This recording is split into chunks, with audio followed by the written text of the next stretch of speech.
कहा करो, एक बार मेरा नाम लो, लेकिन क्या निर्मल जनमल सो मोहि पास, निर्मल जनमल सो मोहि पास, निर्मल जनमल सो मोहि पास, निर्मल मोहि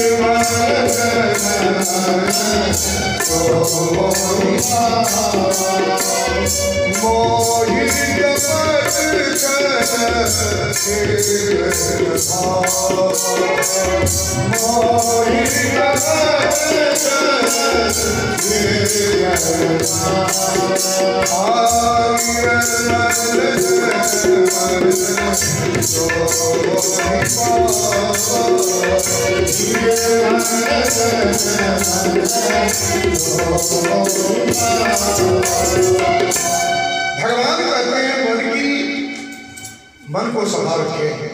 आप अगर कोई अतिथि अभ्यागत को बुलाए हैं, दूसरे दिन आप वैसे भी रहे, उस दिन कम से कम घर की सफाई करते रहे। फलाने व्यक्ति को मैंने बुलाया, घर के अंदर में थोड़ा सफा करो, ये सामान उधर रखो, ये सामान उधर रखो, करते व्यवस्था करते। परमात्मा को बुलाएंगे, मन के अंदर में मैल भरा रहेगा, परमात्मा कहीं नहीं।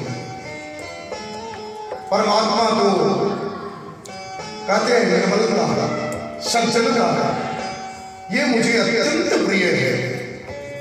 राम कथा के अंदर में एक हमारे अगस्त ऋषि के शिष्य सुतीक्षण का बहुत सुंदर कथा आया है। सुतीक्षण जो इतना भोला भाला था, जब बाबा दोनों को देखा तो उसके मन के अंदर में हुआ कि ये बाबा बनना तो बड़ा अच्छा है भैया। क्यों? तो जहां जाता है वहां चकाचक 56 भोग लगाता है, अपने जीवन में तो कभी आता नहीं। तो चलो बाबा बन जाता है। बाबा बन गए। अब जब तक पंगत रहा दूसरे गांव में, तब तक तो 56 भोग।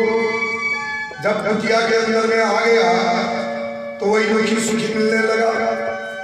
अब वो सुतीक्षण ने कहा, बाबा अरे मैं तो 56 भोग मालपुआ देख करके तो बाबा बना था, ये रुकी सुखी खिलाओगे तो कितना दिन मैं जिंदा रहूंगा?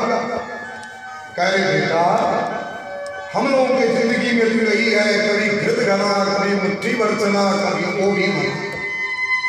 हम लोगों का जीवन ऐसा ही है, कभी तो घृत घना से भरा है, कभी कुछ मिल गया, कभी कुछ मिल गया।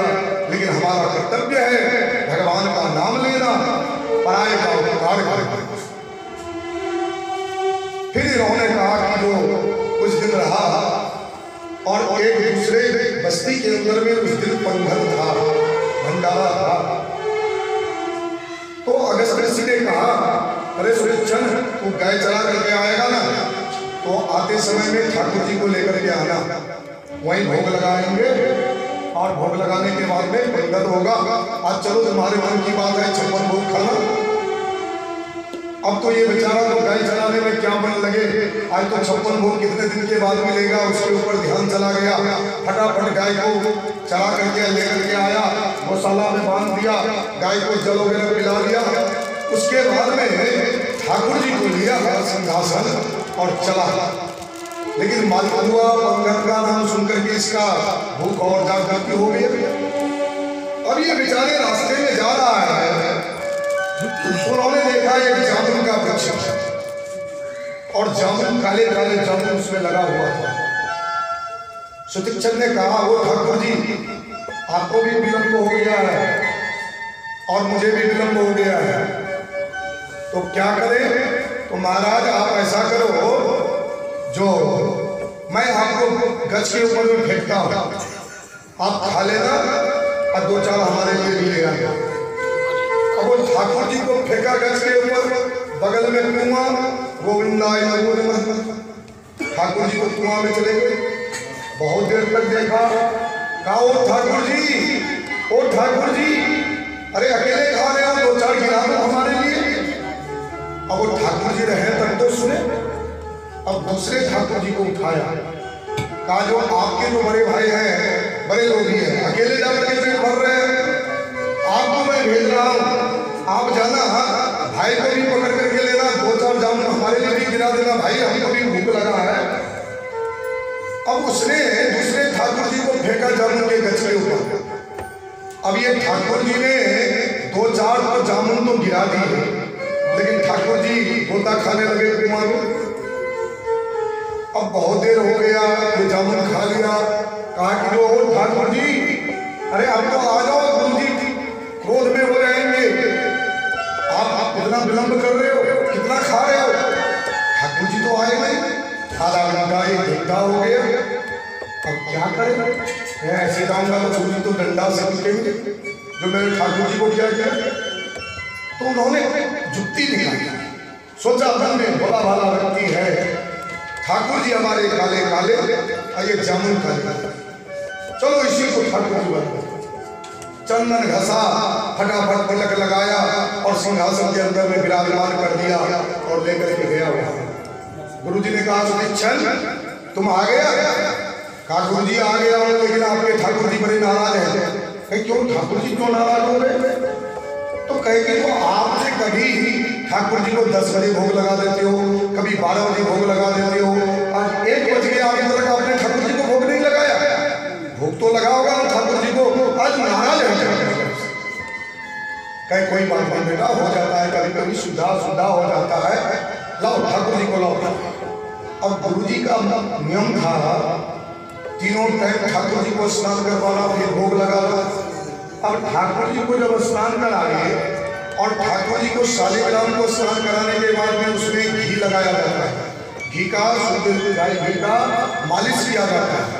अब घी लेकर के जो ही मलने लगे, ठाकुर जी छिलके छोड़ने लगे। उन्होंने कहा रे सुदीक्षण, अब तो सुदीक्षण समझ गया और भूल गए। कहे गुरुदेव क्या हुआ? अरे हमारे ठाकुर जी कहाँ हैं? ठाकुर जी खुशी में है। कहिए ठाकुर जी है, जो ही जोरों से दबा दिए कि गुठली निकल करके आ गए। कहे महाराज आपको पता नहीं, अरे भगवान को भी तो सर्दी लगती है, भगवान को भी तो खांसी होती है, बार बार पुनी पुनी अक्षर पुनी पुनी चंदन, और ठाकुर जी गल गए तो हम क्या जाने हैं?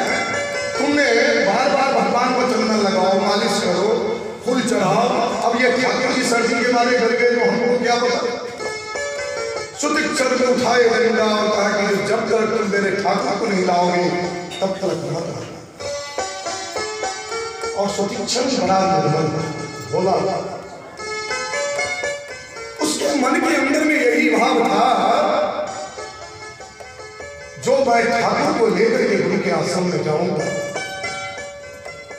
पहले राघवेंद्र सरकार में सुदीक्षण से मिले, फिर सुदीक्षण जो है ठाकुर जी को लेकर के गए हैं अगस्त के आश्रम में। और कहे महाराज मैंने 2 ठाकुर करवा दिए थे, ब्याज के साथ ला दिया हूं राम लक्ष्मण सीता का। देखो तो कहने का तात्पर्य सरल था, ये भगवान को अत्यंत प्रिय है, अत्यंत प्रिय। सरलता हम अपने जीवन के अंदर में लाए और समय मत लाओ। ग्रीकाना जंजाला दुर्गम शैल विशाला, लेकिन कम से कम जब हम ठाकुर जी के पास में जाते हैं ना, अपनी सारी बातें ठाकुर जी से शेयर करें, ठाकुर जी को बताएं, वो भी निर्मल भाव से बताएं। आपकी बात ना सुने तो आप मुझे फिर कहना, निर्मलता पाले अपने मन को बनाओ। बोलिए भगवान।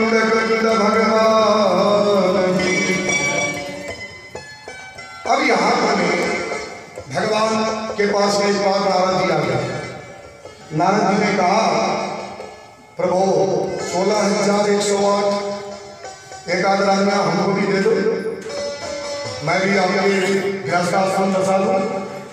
भगवान ने कहा नारद जी से जो आप ऐसा करो, देख लेना अब 16,108 जो रानी है उनके रहने के लिए तो 16,108 जो है भवन बनाया गया।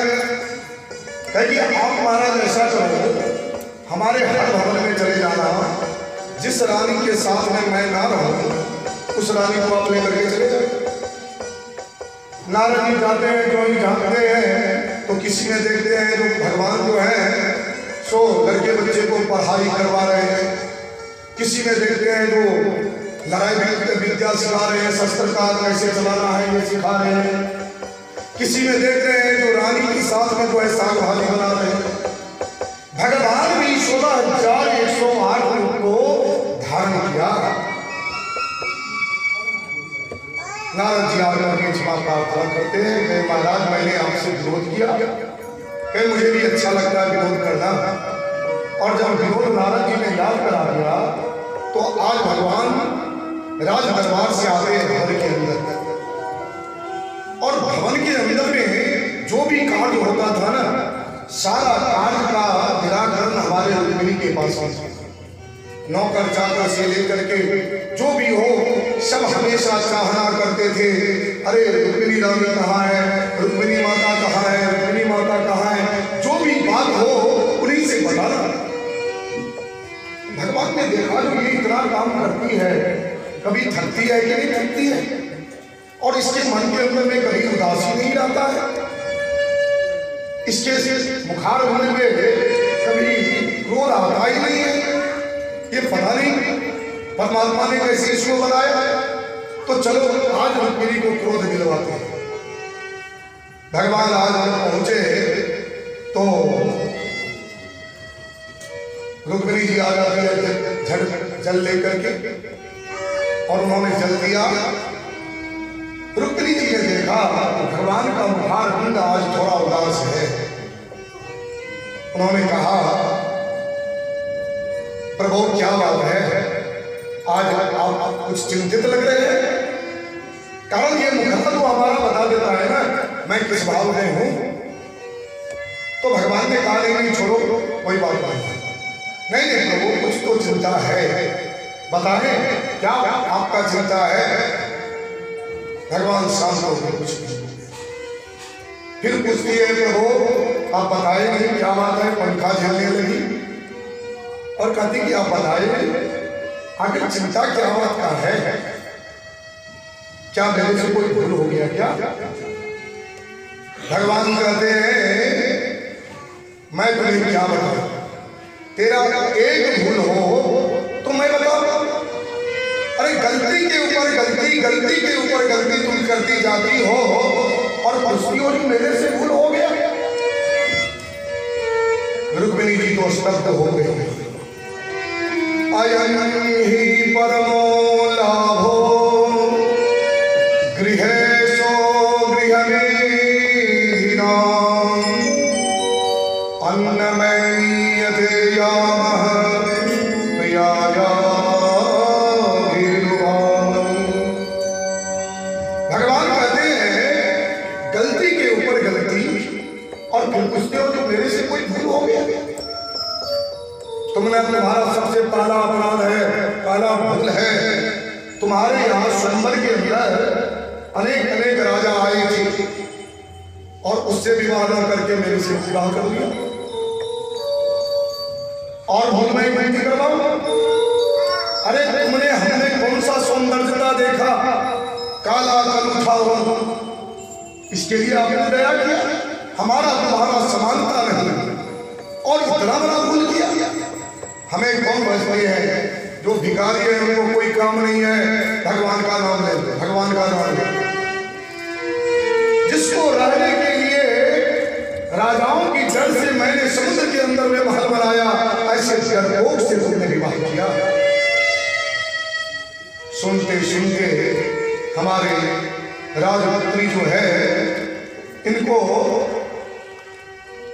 आज भगवान की ये बातें से स्मरण करके ये चेतना से विहीन हो जाती है, रुक्मिणी गिरने लगती है। भगवान ने देखा मैं कोई विरोध कर रहा था और ये सच बातें समझ गई। झट भगवान चतुर रूप धारण करते हैं, एक हाथ से वो रुक्मिणी को संभालते हैं, दूसरे हाथ से उनको जल पिलाते हैं, तीसरे हाथ से पंखा झेलने लगते हैं, चौथे हाथ से मस्तक सहलाने लगते हैं। अरे प्रिय मैं तो विरोधी स्वभाव का व्यक्ति हूं, तुमने सच मान लिया। मैंने तो आपसे विरोध कर रहा था, मैं आपको कुछ ऐसे थोड़ी बोल रहा था। हमारे भगवान की इस बातें को सुन करके और रुक्मिणी जी को चेतना जब आया तो उन्होंने कहा मामंगलद्यस्येथा जानेतं मतपरायणां तद्च श्रोतुकामेन श्वेल्याचरितमङ्गलम्। हे प्रभु, आपने सही कहा, जो हमारा तुम्हारा मिलन कहाँ हो सकता है। कारण मैं ये चिंत तत्व जो प्रकृति है, शीतल जल वलन वायु अग्नि आकाश, इसके अंदर में मेरा क्या गति। मैं एक जीव और आप कौन है? आप परमात्मा। जीव का परमात्मा के साथ मिलन कैसे? ये तो आपने कृपा करी जो आपके साथ में मेरा संबंध हुआ और मेरा जो है सो आपके साथ में विवाह हुआ, पानी ग्रहण हुआ। महाराज, आपने कहा जो आपने जल के अंदर में, समुद्र के अंदर में भवन बनाया, तो कारण है सत्यम भयादिव गुणे विरुक्रमांतः शेते समुद्र उपलम्भनमात्रयात्मा नित्यं कदिन्द्रयगणैः कृतविग्रहस्त्वा तत्सेवकैर्निपपदं विदुतं तमोऽन्धम्। महाराज, अविद्या, अस्मिता, राग, द्वेष, अविनेश, शत्रु, ये बैठा हुआ है हमारे मन के अंदर में, शरीर के अंदर में। तो इसके अंदर में आपका वास कहां से हो सकता है? आप तो मन रूपी जो है सागर के अंदर में रहने वाले हैं, जिसका मन पवित्र है, आप उस सागर के अंदर में स्नान करते हैं। महाराज, इसलिए आपने सागर के अंदर में भवन बनाया। आपने कहा मैं काला करूं था। अरे महाराज, ब्रजवासी कहते हैं यदि नंदलाला तुम होते लली, भाग्य है जो आप लला हो।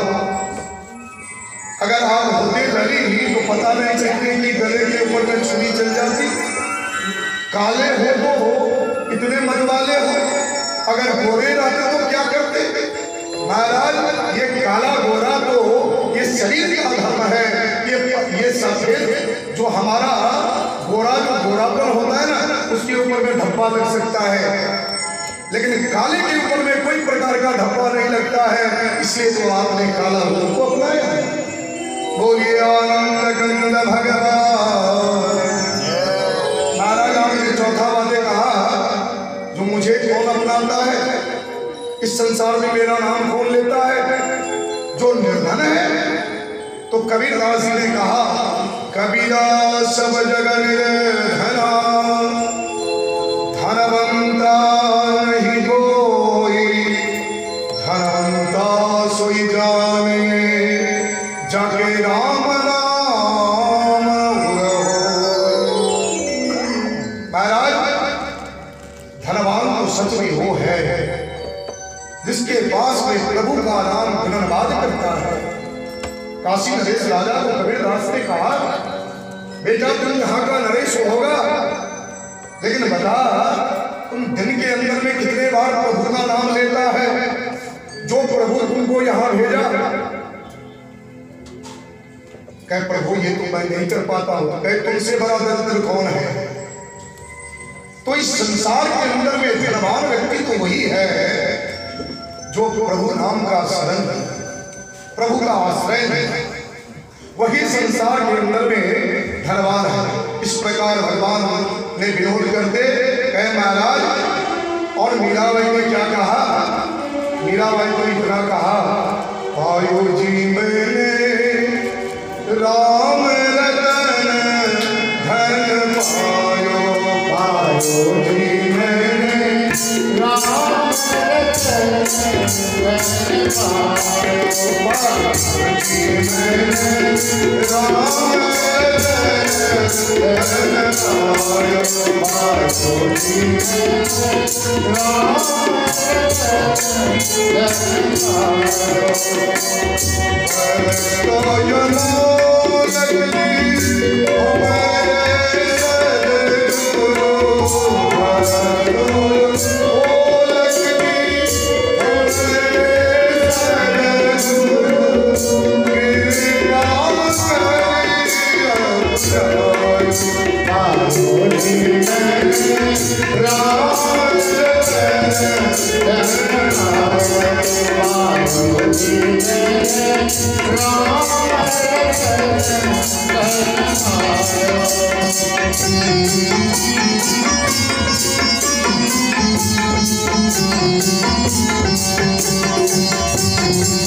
Ram